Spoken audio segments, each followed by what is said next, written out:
துக்கமா இருக்கிறீங்க, ஏதோ ஒரு காரியம் உங்களை பாதித்து இருக்கிறாரு, மனதுக்குள்ள ஒரு துக்கம், ஒரு வேதனை. ஆண்டவர் சொல்ல நீங்க சந்தோஷப்படுவீங்க அப்படின்னா என்ன அர்த்தம்? உங்களுடைய துக்கம் சந்தோஷமாய் மாறும்.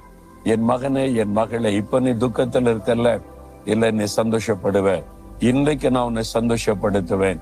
நம்மை சந்தோஷப்படுத்ததான் இயேசு பாடுகளை ஏற்றுக்கொண்டார். சிலுவையில உபத்திரப்பட்டார், நெருக்கப்பட்டார், வேதனைப்பட்டார், துக்கத்தை சுமந்தார். உனக்காக மகளே, உனக்காக மகனே, உங்களுக்காக தான் தன்னையே நொறுக்க ஒப்பு கொடுத்து பாடுகளை ஏற்றுக்கொண்டு நீங்க எப்பவுமே சந்தோஷமா இருக்கணும்னு கர்த்தர் விரும்புகிறார். உங்களுடைய சந்தோஷத்தை ஒருவனும் எடுத்து போட முடியாது. யாரோ உங்களை உள்ள சந்தோஷத்தை பாதிக்கிற மாதிரி பண்றாங்கன்னு நினைக்கிறீங்களா? உங்களுடைய சூழ்நிலைகள் எதுவும் உங்களுடைய சந்தோஷத்தை பாதிக்க முடியாது.